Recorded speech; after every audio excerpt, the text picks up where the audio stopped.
नमस्कार, मी प्रीती। आवाज इंडिया मराठीमध्ये आपल्या सर्वांचं स्वागत आहे। तर नजर टाकूया आजच्या टॉप 10 न्यूजवर।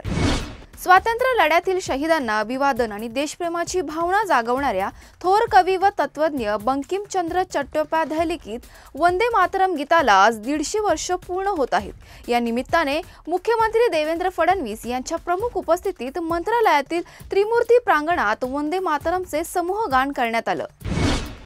पुण्याच्या मुंढवा भागातील वादग्रस्त जमीन खरेदी प्रकरणात पार्थ पवारांचे मामे भाऊ आणि व्यावसायिक भागीदार दिग्विजय अमरसिंग पाटील यांच्यासह तिघांवर गुन्हा दाखल करण्यात आलाय। मात्र पार्थ पवारांवर गुन्हा दाखल केला नाही।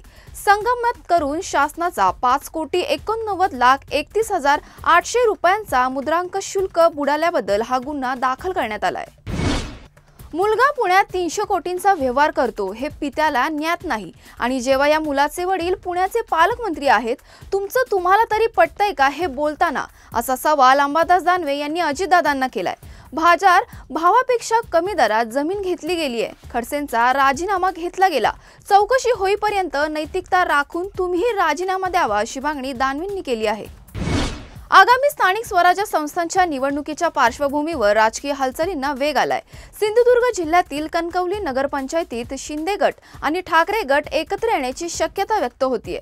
या एकत्रीकरणासाठी शहर विकास आघाडी या नावाने नवीन आघाडी निर्माण करून दोन्ही एकत्र येण्याची चर्चा रंगली आहे। काल मुंबईत काही वेळासाठी रेल्वे कर्मचारी आंदोलनामुळे लोकल सेवा ठप्प झाली होती। या घटनेत 2 प्रवाशांचा मृत्यू आणि 2 जण जखमी झाल्याचे वृत्त आहे। मुंब्रा येथे झालेल्या अपघात प्रकरणी लोहमार्ग पोलिसांनी 2 अभियंत्यांवर गुन्हा नोंदवल्याच्या निषेधार्थ रेल्वे कर्मचारी संघटनांनी सीएसएमटी स्थानकावर तासभर आंदोलन केली। आंदोलनानंतर सँडर्स आणि मस्जिद बंदर दरम्यान प्रवाशांना रेल्वेने उडवल्याची घटना घडली। मुंबईतील अंधेरी ते दहिसर मेट्रो 2 आणि गोंदिया ते दहिसर मेट्रो 7 या मार्गिकांवरील भाडेवाढीचा प्रस्ताव राज्य सरकारने केंद्र सरकारकडे पाठवला आहे। MMRDA कडून याची अधिकृत पुष्टी करण्यात आली असून भाडेवाढीचा प्रस्ताव केंद्राकडे पाठवला आहे असं स्पष्ट करण्यात आलंय। अपेक्षित प्रवासी संख्येपेक्षा वास्तविक प्रवासी कमी असल्याने आणि उत्पन्नापेक्षा खर्च जास्त असल्याने प्रकल्पाला मोठा तोटा सहन करावा लागतोय। MMRDA ने या तोट्याला भरपाई करण्यासाठी भाडेवाढीचा प्रस्ताव सादर केला आहे। MCA निवडणुकीतील कोर्टात प्रलंबित अंतिम उमेदवारांच्या यादीवरील आक्षेप प्रकरणासंदर्भात आज मुंबई उच्च न्यायालयात सुनावणी पार पडणार आहे।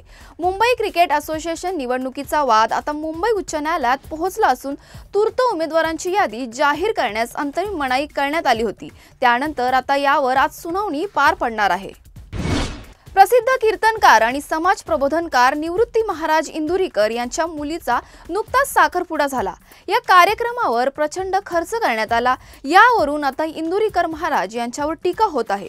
इंदुरीकर महाराज आपल्या प्रत्येक कीर्तनात सांगतात, लग्न साध्या पद्धतीने करा। मग त्यांनी आपल्या मुलीच्या साखरपुड्यात एवढा खर्च का केला असा प्रश्न उपस्थित करण्यात येत आहे। मुंबई पोलीस आर्थिक गुन्हे शाखेने बॉलिवूड अभिनेत्री शिल्पा शेट्टीचे पती उद्योजक राज कुंद्रा यांच्या कंपनी बेस्ट डील प्रायव्हेट लिमिटेडच्या माजी कर्मचाऱ्याला 60 कोटी रुपयांच्या कथित फसवणुकीच्या प्रकरणात समन्स बजावले आहे। या प्रकरणाच्या चौकशीसाठी फॉरेन्सिक ऑडिट करण्याचे आदेशही दिलेत।